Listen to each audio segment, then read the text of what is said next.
Quran. Orang yang sangat beruntung kita bisa bersama Najah hari ini. Sebagaimana kita ketahui bahwa Najah mengikuti Hafiz Indonesia pada tahun 2019. Najah yang kita kenal dengan Najah Hafiz Indonesia ini merupakan anak dari Bapak Christian Hidayatullah dan Umi Dahlia Andayani, warga Kelurahan Gomong, Kecamatan Selaparang, Mataram, Nusa Tenggara Barat, ya Umi ya. Dimana kita menyaksikan Bapak Ibu semua bahwasanya Najah ini kemampuannya sangat luar biasa. Beliau mampu menghafal 3 juz 30, juz 29, 28 pada saat duduk di bangku TK. Pada saat masih kecil di bangku TK, Najah sudah berhasil menghafalkan Al-Quran 3 juz saat itu. Kemudian, dan tidak saja itu, dengan kuasa Allah Subhanahu wa Ta'ala, pada usia 9 tahun Najah sudah berhasil menjadi penghafal Al-Quran. Pencapaian Najah di bidang Al-Quran, Bapak Ibu sekalian, bahwasanya Najah hafiz Al-Quran 30 juz mungkin dalam waktu 10 bulan, terhitung mulai dari Februari 2018 sampai dengan November 2018, mampu menghafal setiap halaman dan urutan dalam Al-Quran itu dengan baik. Itu luar biasanya Najah, Bapak Ibu. Tidak hanya bisa menghafalkan Al-Quran, tapi beliau juga hafal nomor dan nama surah, nomor ayat, nomor surat, dan urutan baris yang dibaca. Bahkan urutan baris dalam setiap helaian atau dalam Al-Quran beliau sangat hafal. Itu benar-benar sangat luar biasa. Tepuk tangan sekali lagi untuk Najah. Umi, selamat datang di Kuala Tunggal, Kabupaten Tanjung Jabung Barat, Umi. Ini adalah kampungnya dari abang dan Najah, yaitu Azza Hafiz Indonesia. Saat pertama kali menginjakkan ke sini, bagaimana perasaan Umi saat pertama kali menginjakkan ke Kuala Tunggal? Ini baru pertama kalinya. Alhamdulillah, insya Allah, tabarakallah. Jadi memang setiap daerah itu punya ciri khas masing-masing ya. Dan pertama kali mendarat di bandara itu langsung ada asiden sedikit, bagaimana kursi roda kakak Najah tertinggal di Jakarta. Nah, jadi sempat diurus sebentar, kemudian setelah bertemu dengan Abi dan uminya kakak Aga, masya Allah. Jadi yang paling diingat itu masakan dari abinya Azza. Ya, masya Allah, karena selama di Makassar itu saya sedang menjalani diet sebenarnya. Jadi selama di Makassar, walaupun di situ banyak kuliner, nggak pernah dicoba. Nggak pernah dicoba. Diet tadi Umi ya. Sampai di sini baru dicoba. Dilanggar semua gini Umi ya. Karena masakan Umi dan Abi Azza itu memang luar biasa. Sangat terkenal tentunya, setiap tamu yang datang pasti harus mencucupi masakan dari Umi Abi Azza. Nah, sebelum kita berbicara bagaimana dan kita siap. Assalamualaikum. Waalaikumsalam warahmatullahi wabarakatuh. Apa kabarnya? Najah baca Ar-Rahman ya. Dengarkan baik-baik. A'udzu billahi minasy syaithanir rajim. Bismillahirrahmanirrahim. Ar-Rahman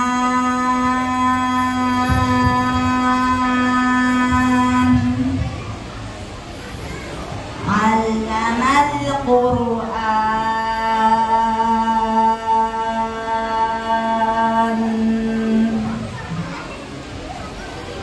khalaqal insan,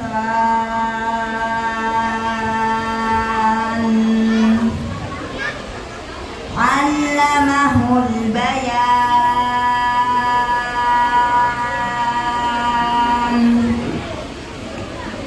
Asy-syamsu wal qamaru bihusban,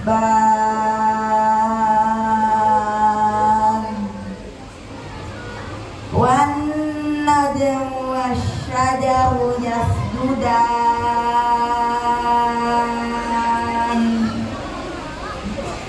wa was-samaa'a rafa'aha wa wada'al mizan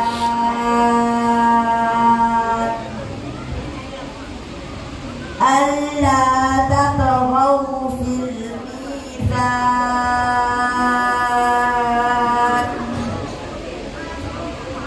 wa aqimul wazna bil qisti wa la tukhsirul mizan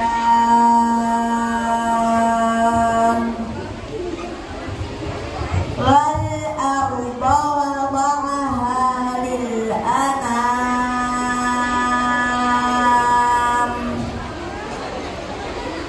fiha fakihatun wan nakhlu dhatul akmam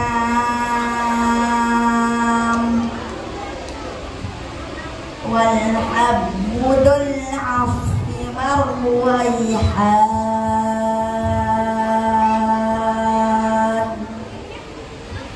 fabi ayyi ala'i rabbikuma tukadziban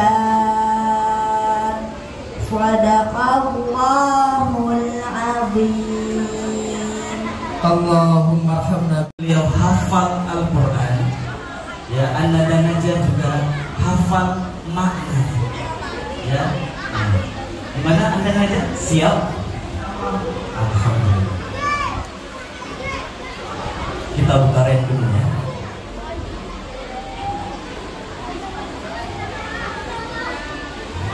A'udzu billahi minasy syaithanir rajim.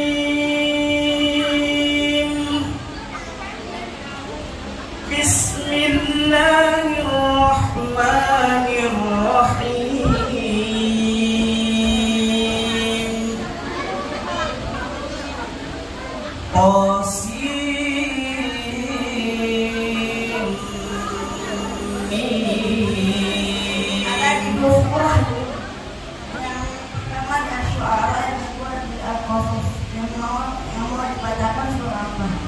Al-Qasas.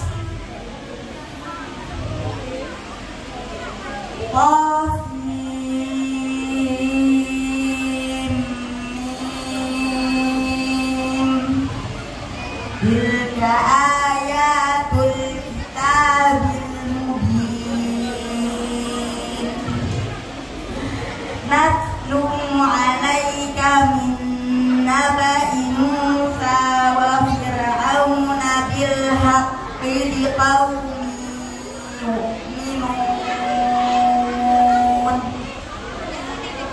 inna fir'auna 'ala fil ardi wa ja'ala ahlaha syi'a yastad'ifu ta'ifatan minhum yudabbihu abna'ahum wa yastahyi nisa'ahum innahu kana minal mufsidin.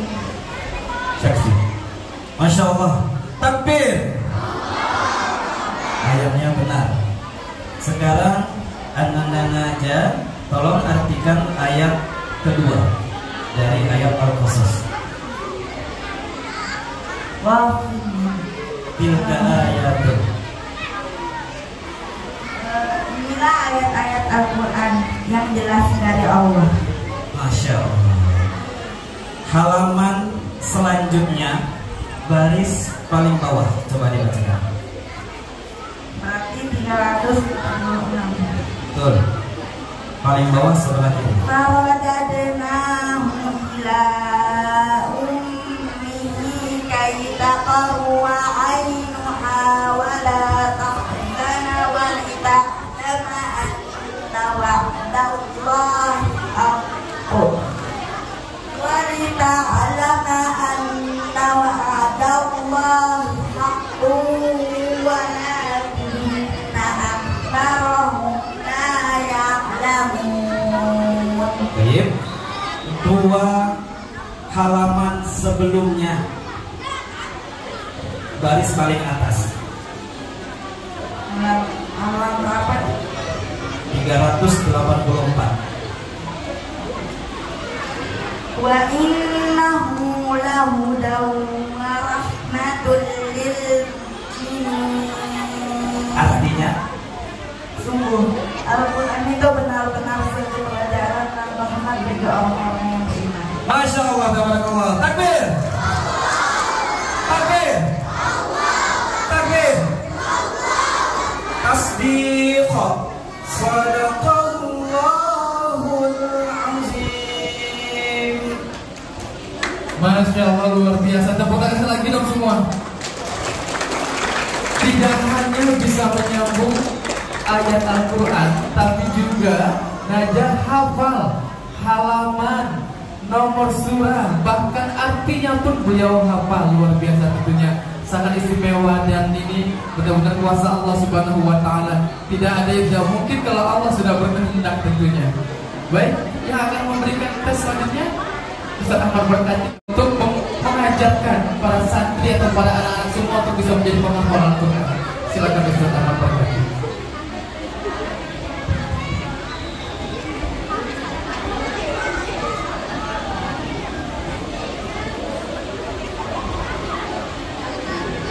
أعوذ بالله من الشيطان الرجيم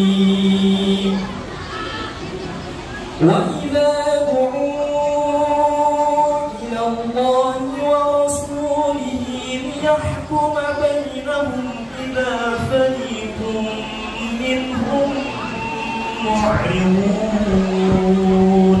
Surah apa saja? An-Nur. Surah An-Nur ayat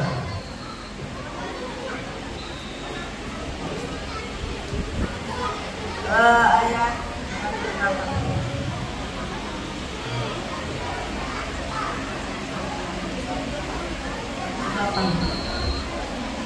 ya benar ayat 48. Coba Najah bacakan artinya.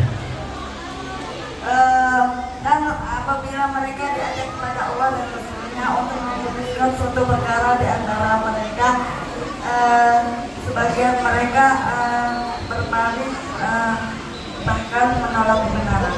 Masya Allah, tabarakallah. Benar. Ini halaman berapa Najah? Halaman 356. Iya, benar. Najah tolong bacakan ayat paling bawah halaman tersebut. Wa aqsamu billahi jahda aymanihim la in amartahum la yakhrujun qul la tuqsimu ta'atum ma'rufah innallaha khabirun ma ta'malun. Ayat berapa? 53. Masya Allah, iya benar. Masya Allah ya Bunda, Najah ini bukan sekedar hafal juz 30, akan tetapi juga dia hafal beserta arti-artinya se-30 juga. Masya Allah, tabarakallah. Mungkin kalau orang hafal juz 30 sudah biasa, tapi kalau orang hafal Al-Quran beserta artinya itu sangat jarang kita temui. Mungkin demikian. Baik, terima kasih banyak kepada Ustaz Ahmad Berkati. Dan semuanya sekali lagi takbir, takbir. Seluruh majelis guru untuk bisa menjadi penghafal Al-Quran. Kami berikan kesempatan kepada pembimbing dan Bismillahirrahmanirrahim. Assalamualaikum warahmatullahi wabarakatuh. Ya, jadi cerita ini mungkin lebih kepada untuk orang tua ya, wali santri yang kebetulan hadir juga di tempat ini. Karena yang utamanya untuk anak-anak seusia anak-anak kita yang diwisuda ini, keberhasilannya itu hampir 80% tergantung dari orang tua. 80%, bukan 50%, 80%. Kenapa? Karena pendampingan itu yang membuat anak kita hari-hari semakin dekat dengan Al-Quran. Ya, jadi jangan kita pasrah serahkan anak kita ke tempat mengaji atau ke sekolah saja tanpa kita dampingi. Nah, untuk itu ada cerita di balik perjuangan kakak Najah dalam menghafal. Melihat kakak Najah di sini, wah itu cerebral palsy, pakai kursi roda, tapi kondisinya baik. Itu yang kita lihat sekarang. Ganteng juga kakak Najahnya, ya. Posturnya juga mengikuti pertumbuhan tumbuh kembang anak seusianya. Tapi ayah bunda, kalau lihat waktu Najah masih kecil, itu masya Allah, mungkin kita tidak pernah tahu bahwa itu Najah kecil jadinya seperti ini. Jadi perjuangan kakak Najah itu luar biasa dari sejak kakak Najah lahir. Kakak Najah lahir waktu itu mengalami yang namanya krisis pernapasan, hipoksia. Jadi dokter mengatakan kasus seperti ini kalau 10 kejadian hanya 2 yang bisa bertahan. Saking beratnya kasus yang dialami oleh kakak Najah. Tapi alhamdulillah kakak Najah terselamatkan dengan Al-Quran. Bagaimana ceritanya? Nah, proses menghafal kakak Najah ini ternyata saya tuh bisa pahami setelah terbentuk kakak Najah ini hafal Al-Quran. Dulu waktu hamil 4 bulan, masya Allah, kami dapat petunjuk dari Allah. 4 bulan hamil, kami berpikir bahwa 4 bulan itu kan roh baru ditiupkan ke dalam janin. Jadi kami ingin apa yang didengar pertama kali ketika roh itu ditiupkan itu adalah bacaan ayat suci Al-Quran. Waktu itu tidak terpikir wah nanti akan menjadi penghafal Al-Quran. Tidak terpikir ya, bukan tidak diprogram, berbeda ya. Kalau tidak diprogram berarti kita sudah tahu, tapi kita tidak mau memprogramnya. Tapi kalau tidak terpikir sama sekali tidak terlintas di pikiran. Nah akhirnya karena tidak mampu menghafalkan Al-Quran dalam waktu 1 hari, jadi kami minta bantuan anak-anak yatim yang ada di pondok pesantren yang sudah bisa ngaji beserta gurunya itu kami kumpulkan dan mengaji Al-Quran dalam waktu 1 malam, dan airnya itu yang saya minum sehari-hari. Kemudian di rumah juga, dari mana saya dapat pikiran sama papanya Najah kalau di rumah kami harus setel murotal. Padahal dulunya senangnya saya tuh nggak bulan pop gitu kan, pop plastik itu senangnya. Tapi waktu hamil kakak Najah semua disetel Al-Quran. Nah, seperti itu. Jadi seperti Allah sudah memberikan kami petunjuk. Kemudian saat kakak Najah lahir juga seperti itu. Jadi dokter mengatakan ini anaknya susah untuk diselamatkan. Jadi ibu bapak harus menunggu di rumah sakit. Nah bayangkan ya, ketika mendapati anak dengan kondisi kritis itu tidak bisa kita gendong, tidak bisa kita ganti, apa yang kita lakukan? Berdoa saja dan melihat dia dengan menggeliat kesakitan seperti itu kan sebagai ibu tidak tahan. Akhirnya kami kan halaman 22. Murojaahnya mana? Murojaahnya sampai di halaman 2. Kita sudah nafkah di halaman 23, murojaahnya sampai di halaman 3. Itu artinya apa? 1 halaman itu tertinggal tidak dimurojaah setelah 20 hari. Bayangkan itu, 1 halaman anak kita ulang selama 20 hari. Bagaimana kuatnya itu hafalan? Ya, kuat hafalannya nanti. Tertinggalnya setelah 20 hari. Dan anak kita akan senang memurojaah. Kenapa? Karena itu hafalan barunya. Hafalan barunya lebih lengket daripada hafalan yang lama. Terus pertanyaannya gimana bunda cara murojaah yang kemarin yang sudah lama itu? Berikan speaker murotal, dengarkan kalau tidur. Cukup dengarkan saja kalau dia sudah lama. Insya Allah kita perkuat hafalan baru saja. Coba terapkan seperti itu. Nanti anak kita setelah tutup 30 juz akan mungkin hafalannya seperti kakak Najah. Ya, jadi intinya begini, sebagai orang tua ya, kita jangan lepas pengawasan terhadap anak kita. Tadi saya lihat banyak ya bercucuran air mata. melihat anaknya wisuda juz 30, ada yang juz 29, ada yang 5 juz. Bayangkan kalau dia berdiri membawa hafalan mungkin 30 juz, mungkin kita bisa pingsan. Senang sekali ya Allah. Dan tidak ada kata-kata yang bisa melukiskan, pasti hanya air mata. Pasti kita yang terucap, ya Allah, mata saya yang keluar. Nah, bayangkan Bapak Ibu. Jadi mari kita hadirkan diri kita di tengah anak-anak kita yang sedang berjuang menghafal Al-Quran.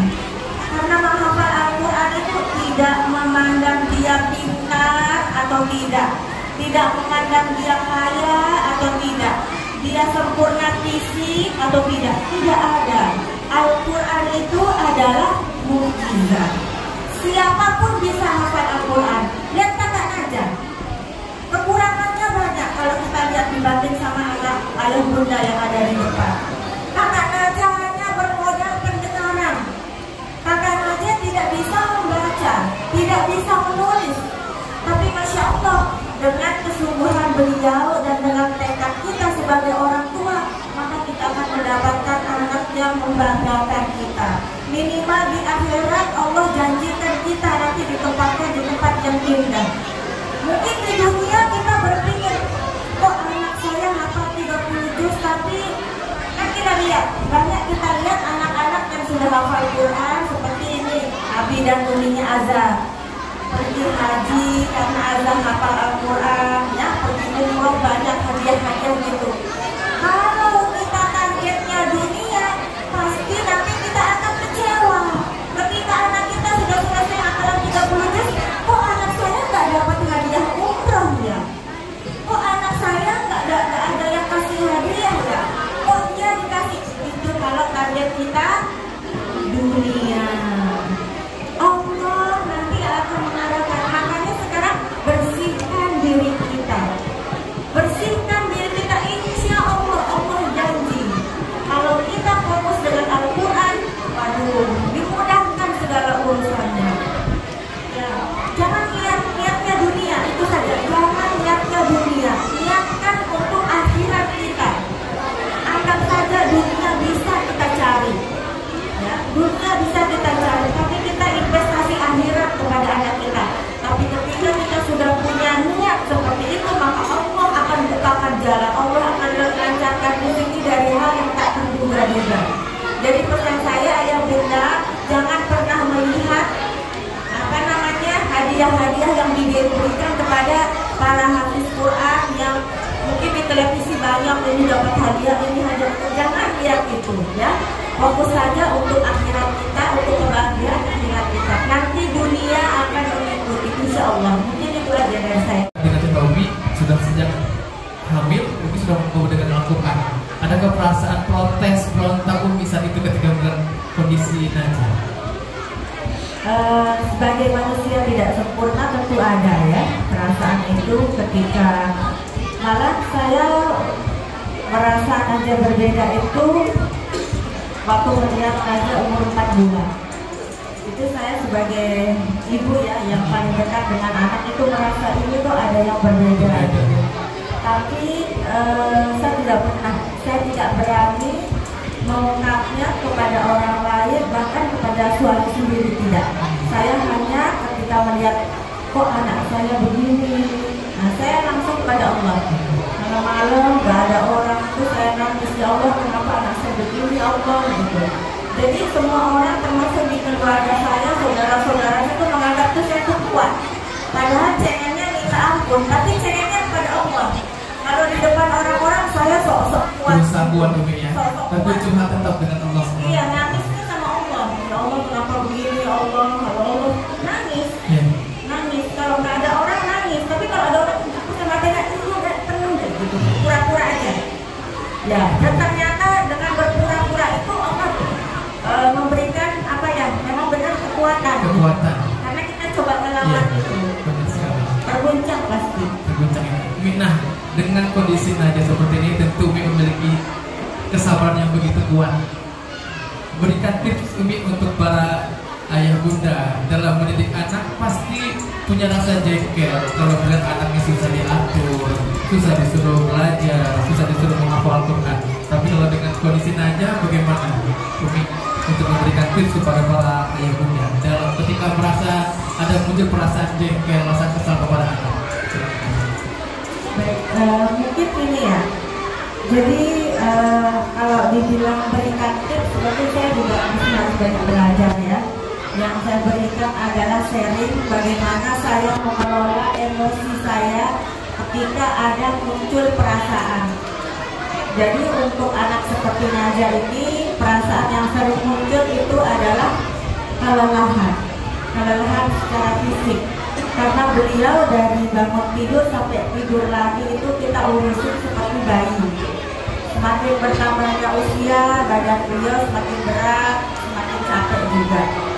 Nah, cara memanage emosi saya adalah yang pertama, saya selalu tanamkan diri saya bahwa ketika itu lelah datang, saya yakin lelah inilah yang betul-betul Allah terima.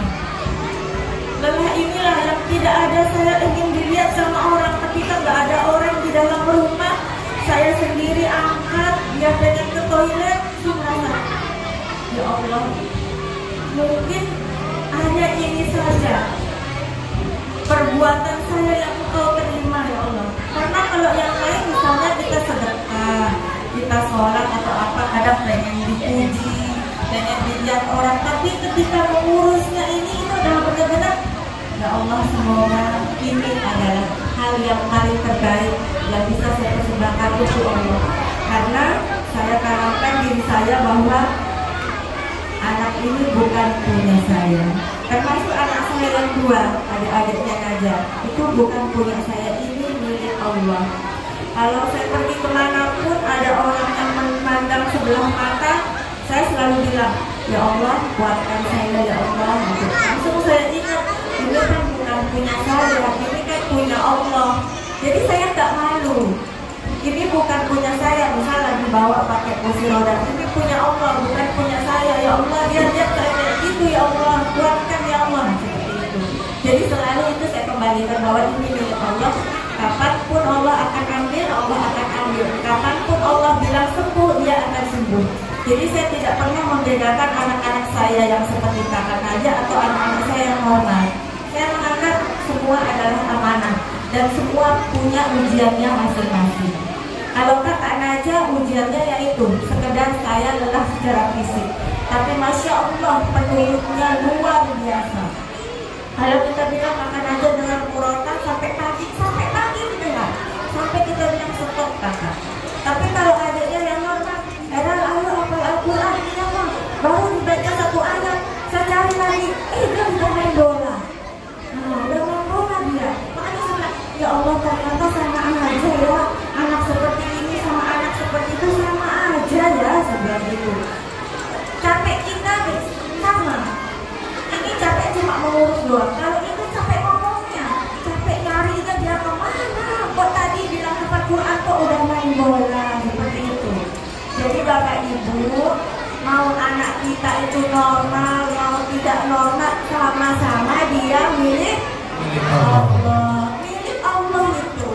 Jangan pede kita anak kita, oh anak saya pintar, anak saya ganteng, anak saya cantik, kita pede.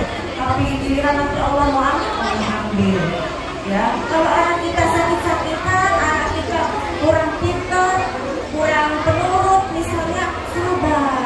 Kita nanti punya pahala sabar. Dua, kita dapat pahala. Kita jaga amanah itu dan pahala sabar. Allah itu turun kepada anak kita. Sekali lagi, bukan kita orang tuanya yang hebat.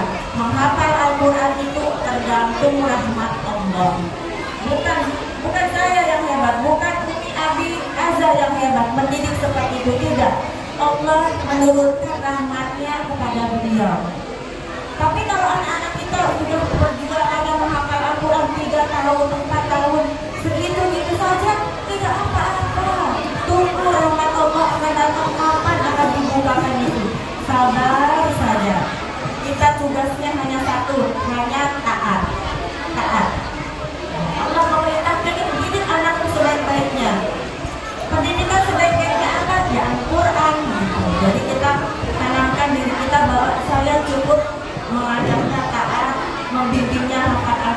masalah hasilnya itu urusan Allah. Karena Al-Quran itu kalamullah kan, tidak bisa dipaksakan. Dia akan dihafal oleh siapa, tergantung Allah nanti. Allah izinkan atau tidak. Dari para wali murid, ayah bunda, silakan. Ada, kalian boleh silakan angkat tangannya. Para wali murid, ada yang mau bertanya? Silakan.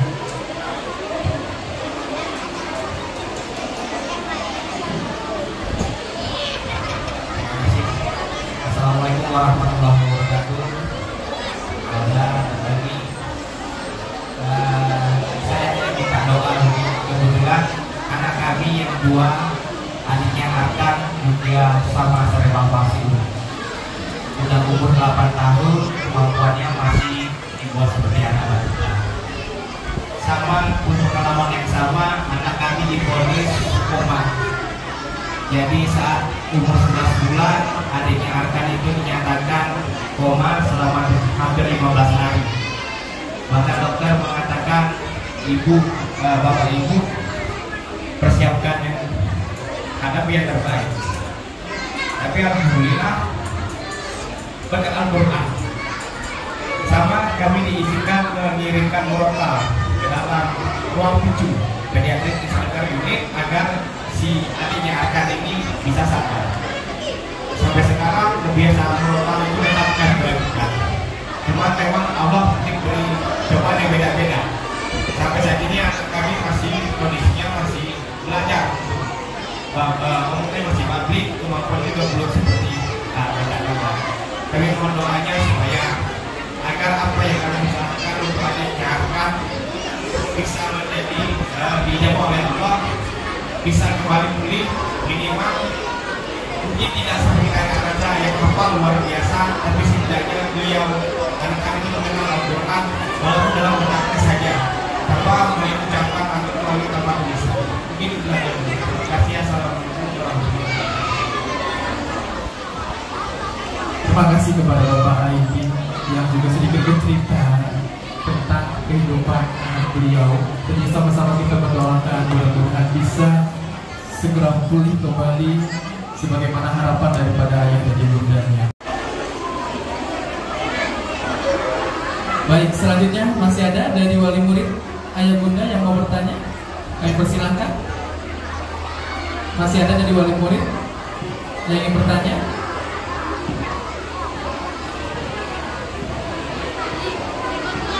Ada?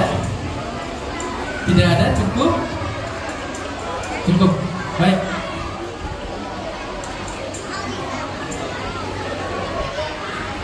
Baik, cukup sekian untuk motivasi kita pada hari ini. Mungkin sebelum kita hari Umi ada sedikit yang mau disampaikan lagi. Cukup? Cukup? Baik, dan pada kesempatan hari ini kita akan saksikan di mana dari Kepala Sekolah SDSPK Danisa akan memberikan plakat cenderamata sebagai tanda penghargaan telah hadirnya Najah Hafiz Indonesia di wisuda dan juga pelepasan siswa dan siswi kelas 6 SDSPK Danisa. Kami undang kepada sana untuk dapat menuju tempat yang sudah ditentukan.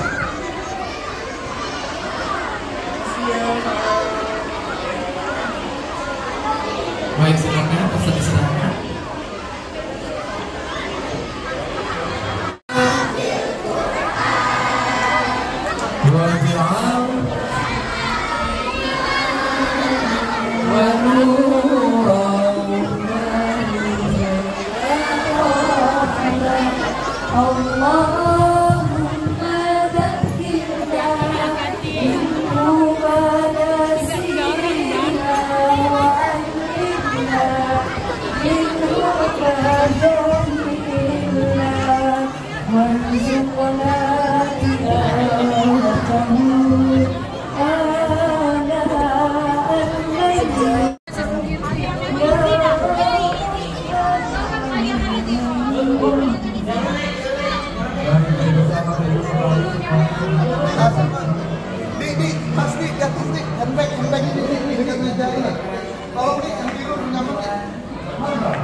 Ya, udah diam. 1, 2, Najah. 1, 2, 3. 1, 2, 3. Ya. Ini lah, kenapa Bang? Anak ini sudah di luar. Satu, dua, nah rame-rame dia adil kan. 1, 2, 3. 1, 2, 3. Oke. Ya. Ya, benar ya. Sudah, anu. Bisa turun aja. Halo, ayo numpang foto nak. Boleh. Wah, kan boleh. Iya. HP-nya ada, Mas? Mana HP-nya, Mas? Jangan lupa baru dibuat di airport ya. Di luar baik depan, Mas.